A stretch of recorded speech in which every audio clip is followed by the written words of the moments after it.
This is a quick, no notes reply. I want to get there while the video is still new. Under video, freedom is free. I think I'm with her on it for a certain extent. And the comments, or some of them, are pretty bad. Some of them was like, "Oh, this is a liberal agenda. It's so bad." That was someone's response to Brittanysofficial. I think really what she was saying is that you were born free. You were born with certain, I guess you can call them rights, although rights isn't what I want to use, but you were born free from authority. And that's what I like Stirner's definition of freedom. Freedom is freedom from external forces on you, or it's freedom from things. And there's different kinds of that. But the particular type of freedom that we're talking about here, I think, is freedom from external authority, or at least really bad kinds of external authority. You know, like totalitarian governments and such. Not even totalitarian governments, just normal governments. Our government here is pretty restricts our freedoms in certain ways. But I think our main point is to separate freedom outside the state and freedom within the state. In other words, she's saying that you naturally have a freedom, or a certain type of freedom that you should have. You have a certain type of rights, and the government is outside that. Its stated goal is to act as a protector of the freedom, but it never does, of course. It always restricts it in some way, or in bad ways. So I guess an implication might be that she believes she might possibly believe in natural law. I don't know for sure.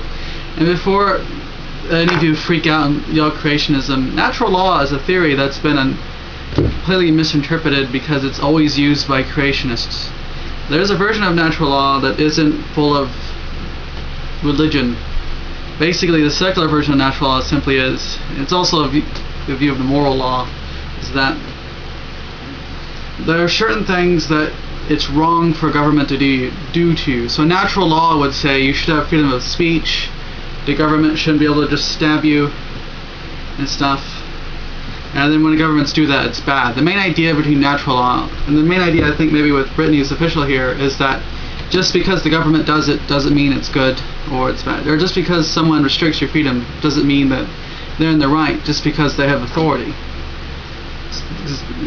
My more anarchistic feeling, external authority is really the main threat to humanity.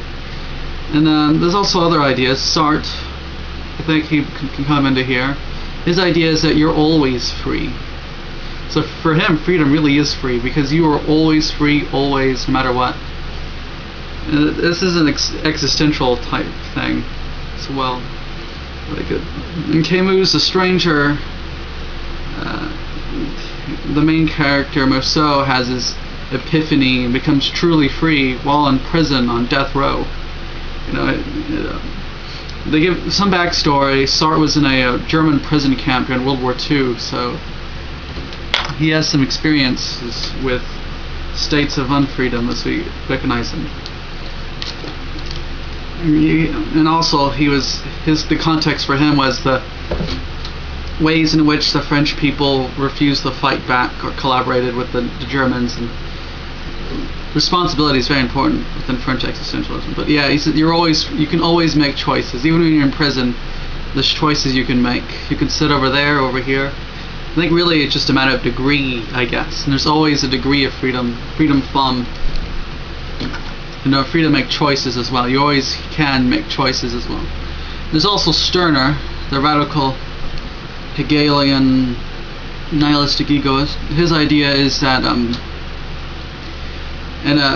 individualist anarchist Benjamin Tucker also had this idea. I'm saying the names not to add credence to my argument, but because I want you to go, who is that? I'm going to Google them and look them up because they should be looked up. In fact, that's really only the reason why anyone ever mentions name drops. Or that's the best reason to ever name drop, is just make people aware of those names so people go Google them. Anyway, his idea was that freedom can only be, you have a certain freedom already once you own yourself. Once you see yourself as the creative nothingness from which all values come about for you, the only way to gain the most freedom is to fight the system, or through violence, or through subversion of the system, whatever it takes. Whatever it takes for you to get freedom, you do that. Pragmatically, of course.